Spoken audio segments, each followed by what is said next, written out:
Welcome back to the podcast. This is your host, Dr. Jennifer Shaw. I am super excited to be here with you and dive into today's topic. So, today I want to talk to you about comparison. We've probably all heard the statement that comparison is a thief of joy. And by definition, comparison means a consideration or estimate of the similarities or dissimilarities between two things or people. And let's be real, it's easy for us in this day and age to compare ourselves to others. I mean, we don't even really have to try to do it. We literally just have to open our phones. Instagram, Facebook, Twitter, TikTok, YouTube, you name it, right? The options are endless out there. And we're looking at people's lives, their highlight reels, right? Their photos, their videos, their relationships, appearances, income, business success, amount of followers. The options of comparison truly are endless, right? And oftentimes we're one, looking at their highlight reel. Two, we are looking at their destination, their current destination. So somebody might have just blown up in success in business and you saw the success, but maybe you didn't see the 10 years prior of the failures and struggles, right? It's just really easy to compare ourselves and break ourselves down in those situations. And research has shown that comparing leads to low vibration feelings, low vibration energy. We want to be up in higher vibration. Comparison leads to things like envy, low self-confidence, or depression, low mood. I'm sure you guys can relate. I'm sure that this has happened to you before, where you have compared yourself to others and gotten yourself so down in the dumps that it's hard to even move forward in reaching your goals. It's one of the subconscious's favorite tools in sabotaging our success. We get these great ideas and then we all of a sudden are like, oh, I can't do it like so and so, so I don't know if I'm going to try. I'm not as pretty as so and so, so I'm not going to post that. My hair isn't perfect, my this, my that, my other.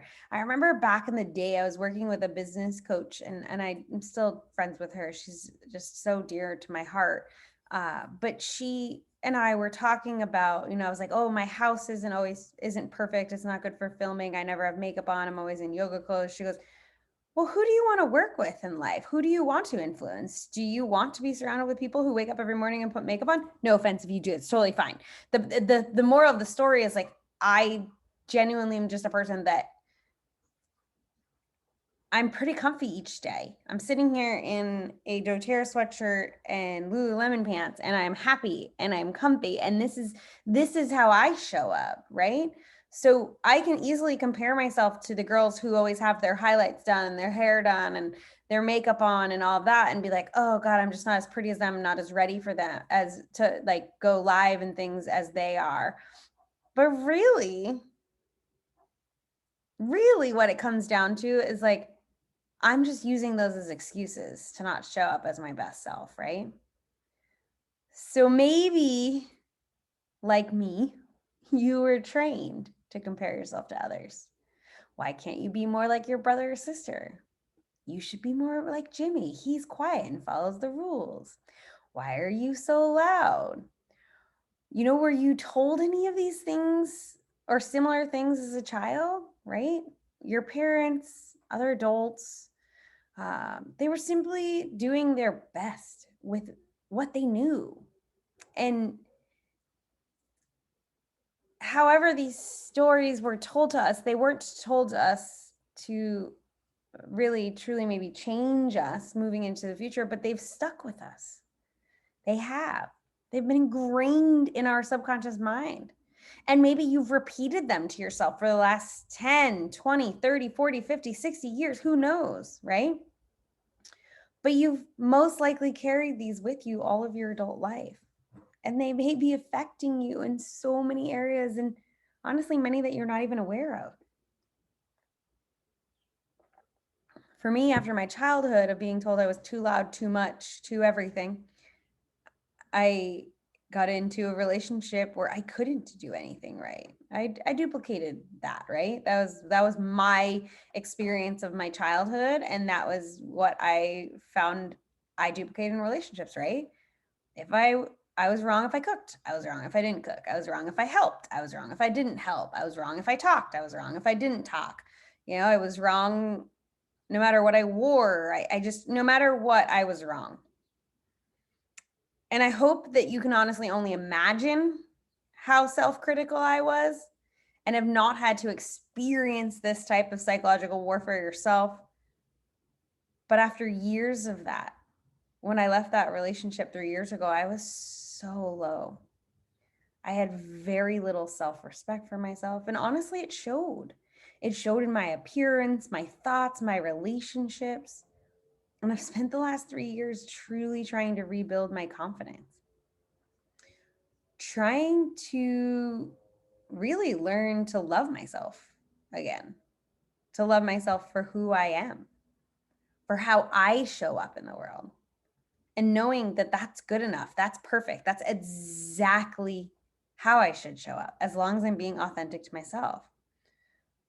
I'm thankful every day for my amazing partner, Owen, who helps me love myself and see the hard work I put in and the success I have, and to love myself, right? But it's not easy. But there's a few things that have definitely really helped me shift from this self-critical inner self-talk and shift me out of comparison and into self-love, right? However, I am definitely not immune to this. Like, as I record this today, I am literally working to move myself out of comparison, specifically in my business, right? I've spent the last 3 years rebuilding my business in a way that feels authentic to me as I've been rebuilding myself. Because prior to that, my business was built in survival mode because I was literally in survival mode. And it's easy to say to myself, I should be further along in my business. I should have a bigger team. I should be more successful. I should. But I shoulds do not get us anywhere. And I caught myself in a little bit of comparison spiral this morning. And I was recording some videos for my YouTube where I do like little 2-minute videos on oil. And I was recording on pink pepper. And I'll tell you a little bit more about pink pepper in a second, but I opened it up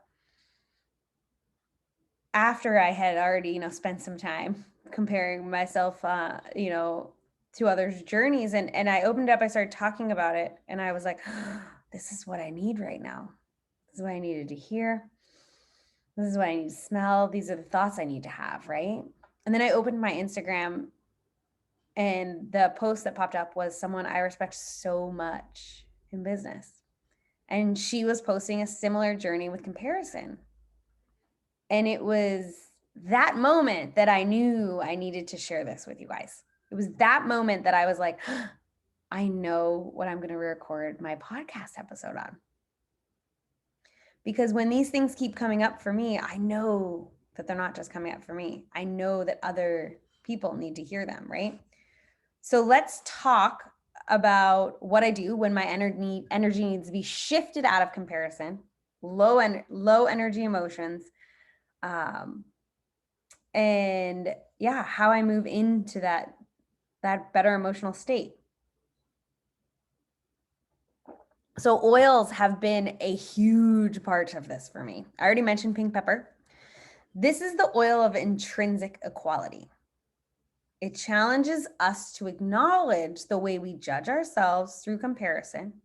And it reminds us that an antidote to this is self-love and self-confidence, right? So you can diffuse this oil. A great combo is bergamot and lavender. Honestly, another great combo is bergamot and geranium. Those three, I'm going to talk about those three. These are some powerhouse oils in this area. You can apply it topically over your solar plexus. Why your solar plexus? First off, your solar plexus is right below your brow line. If you're using pink pepper topically, you want to dilute it. It's a little spicy. But that's your area of self-confidence, your chakra of self-love and self-confidence. So put it there. Love yourself. Use it there. So grab your pink pepper, open it up, and just enjoy that oil. If you don't have it and you know you need it, get this on your next order. If you're not a Doterra customer, you guys click the link below. You can do my 5-day oil experience. I'll tell you more at the end of the podcast, but you got to get these oils in your home. They're amazing. Okay, the next I want to tell you about is rose and geranium. And I'm going to talk about these two together because rose is the oil of divine love and geranium is the oil of love and trust. Sometimes you'll hear geranium listed as the poor man's rose. Sorry, I got confused in my wording. The poor man's rose, because rose is extremely expensive. Rose is extremely expensive because it is such a delicate oil and takes so many rose petals to make even a small bottle of rose. So it's worth its cost. Oh, it's one of my favorite essential oils. I just take rose all the time and I just apply it right over my heart. These oils both help to restore confidence in love and in ourselves. They're both powerful healers of the heart, with rose being the highest vibration oil in the world. Like I mentioned, apply them over your heart. Take a bath in these oils with some Epsom salts. Diffuse them with pink pepper, forgive. Oh, so good. Guys, most of the time people buy rose in the touch. You can also have it in the 5 ml. I have mine's over there. I didn't grab it. But honestly, I keep the rose touch on me quite frequently. It's usually, I have like this pencil case that I take everywhere with me, and rose touch is always in there. I don't know how that's ended up being the way, but it's just something I need when I need to love myself. So lean into those oils. And then you have bergamot. It's the oil of self-acceptance. It helps to release feelings of despair, self-judgment, and low self-esteem. It's an incredible oil for breaking us out of this comparison cycle. You can use it topically over your heart or your solar plexus. Just a warning, it's a citrus oil. So it does make you sensitive to the sun when used topically. So you just don't want to put it somewhere and then go into the sun. But diffuse this one with pink pepper or grapefruit. It's such a beautiful essential oil. You can diffuse the 3 of them together. So you can do bergamot, geranium, and pink pepper. That smells incredible. But basically, lean into these oils about self-love because they're going to help shift your energy from those low vibration energies up to those higher vibration energies of love, of trust, of peace, right?